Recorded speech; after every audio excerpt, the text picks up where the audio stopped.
Ici, on a Flequinho qui nous dit qu'il voulait la shape de David Lade et au final, il ressemble à ça. Et c'est drôle parce que Fleck, il a un super physique, mais pourquoi il aura jamais le physique de David Lade? Et d'ailleurs, pourquoi vous n'aurez jamais le physique de vos influenceurs préférés? Et bah parce qu'il y a plusieurs points qui rentrent en compte. Le premier, c'est la génétique. Vous n'avez pas les mêmes prédispositions génétiques à faire du muscle ou alors à développer un certain groupe musculaire que d'autres, comme par exemple Flequinho avec ses pecs. D'ailleurs, en comparaison, il a de bien meilleurs pecs que David Lade. Et la deuxième chose, ça va être votre structure. Deux humains ne sont pas identiques.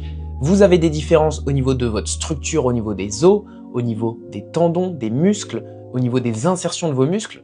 Et ça, c'est différent pour chaque personne. Par exemple, Flequinho, je reprends son exemple, mais il a une cage thoracique qui est épaisse, il a un buste qui est plutôt court et il a des pecs qui sont plutôt longs, ce qui donne cet aspect gonflé. Et à l'inverse, si tu as un buste long, des pecs courts et une cage qui n'est pas trop épaisse, et bah tu n'auras jamais ce rendu visuel. Mais ça ne veut pas dire que tu n'auras jamais de pecs. Et là où je veux en venir, c'est que la seule chose sur laquelle tu devrais te concentrer, et bah c'est ton évolution physique. Accepter que tu n'auras pas certains physiques que tu vois sur les réseaux, mais avoir le mindset de te dire que tu peux avoir ton physique prime. Et en soi, tu ne veux pas le corps de quelqu'un d'autre. Tu veux juste avoir un meilleur corps que celui que tu avais avant.